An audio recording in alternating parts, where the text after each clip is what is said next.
केंद्र में प्रधानमंत्री नरेंद्र मोदी के नेतृत्व वाली भाजपा सरकार के 9 वर्ष पूर्ण होने के अवसर पर पूरे भारतवर्ष में जनसंपर्क अभियान चलाया जा रहा है। इस क्रम में केंद्रीय राज्य मंत्री रायगढ़ शहर पहुंची।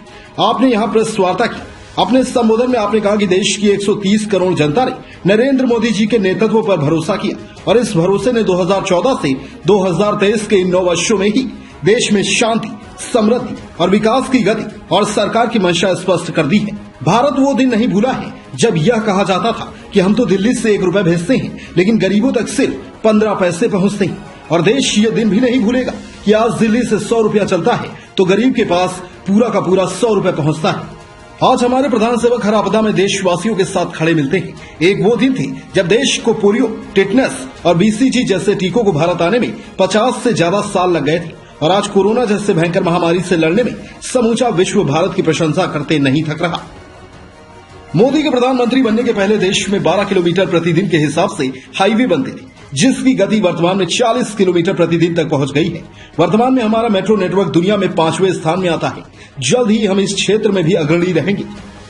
देशवासियों को शानदार अनुभव हो, इसके लिए भोपाल का रानी कमलावती स्टेशन, गांधीनगर स्टेशन और मुंबई के सीएसएमटी में परिवर्तन करके राष्ट्र को समर्पित किया।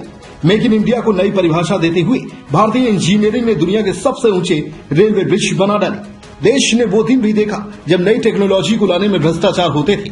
मोदी सरकार के 9 सालों में भ्रष्टाचार की जड़ पर प्रहार हुआ है। पत्रकारों के सवाल के जवाब देते हुए कुलस्ते जी ने कहा कि इनकी पूर्व राष्ट्रीय अध्यक्ष राम सेतु को काल्पनिक मानती थी। हमें खुशी है भूपेश सरकार राम कथा का आयोजन करा रही है, परंतु इनकी कथनी और करनी का अंतर सारा देश जान चुका है। रायगढ़ से राहुल अधिकारी की रिपोर्ट। भारतीय जनता पार्टी ने प्रधानमंत्री श्रीमान नरेंद्र मोदी जी के 9 वर्षों का ये जो सफलतम कार्यकाल है, इसको लेकर के भारतीय जनता पार्टी ने एक प्रवास की योजना बनाया। इस प्रवास की योजना में हम लोगों के बीच में जा रहे हैं, आप लोगों से भी मिल रहे हैं, हमारे कुछ बुद्धिजीवियों से मिल रहे हैं, हितग्राहियों से भी बात कर रहे हैं, पब्लिक से भी बात कर रहे हैं। ऐसे हर तरह के कार्यक्रम हमने सुनिश्चित किया है और अलग अलग हमने क्लस्टर बना करके मैं सरगुजा, बिलासपुर, जांजगीर चांपा और आज रायगढ़ में ये 4 जो पार्लियामेंट कॉन्स्टिट्यूंसी, इनमें इसी प्रकार के लोगों से बातचीत करना और सरकार की योजना के बारे में, अचीवमेंट के बारे में चर्चा करना। हम चाहते हैं कि ये जो कुछ भी आप लोग देख रहे हैं, चाहे रोड का कनेक्टिविटी हो और चाहे आवास योजना का हो और चाहे हमारे नल जल योजना का विषय हो, आज प्रधानमंत्री ग्राम सड़क योजना का हो, उज्ज्वला का योजना हो, हमारे यहाँ पर विशेषकर किसानों का जो सम्मान निधि का मामला हो, आयुष्मान भारत 5 लाख रुपए तक गरीबों को फ्री इलाज कराना, ये ऐसे कुछ महत्वपूर्ण योजना है।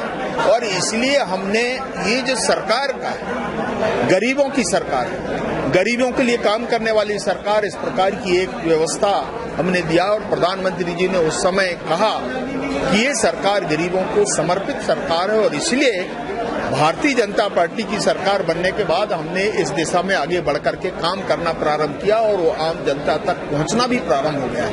सर, तो ये अनेक ऐसी उपलब्धियां हैं। इस बार प्रदेश में जो विधानसभा चुनाव में सीएम का चेहरा सामने रख के चुनाव लड़ा जाएगा कि बिना सीएम का चेहरा? देखिए, ये पार्टी सोचेगी, आने दीजिए चुनाव का समय, बहुत अच्छा होगा जैसा आप लोग मानते हैं। हम तो सब मिलकर के पार्टी को एक साथ जोड़ करके हम चुनाव लड़ते हैं और जीतते भी। सर, केंद्र सरकार किसी की सुनती नहीं है। संख्या बढ़ी है रायगढ़ में, का ये रायगढ़ हवाई पट्टी को लेकर के यहाँ पर अभी तक नहीं हुआ। बगल में उड़ीसा कुछ चीजें हमारे ध्यान में आए हैं, मैं जरूर इसके बारे में चिंता करूंगा। मैंने कहा कि उड़ान योजना का जो विषय है, इसको हम देखेंगे और मैं कहूंगा इसका लाभ हमारे छत्तीसगढ़ को भी मिला है। मैंने 2-3 एयरपोर्ट्स का उल्लेख किया है। ऐसे देश भर में हमने आज तक की 148 एयरपोर्ट हमने बनाए हैं, इसके पहले 74 थे। तो स्वाभाविक हम करेंगे रायगढ़ के बारे में। रायगढ़ ही रहे हैं, लेकिन रायगढ़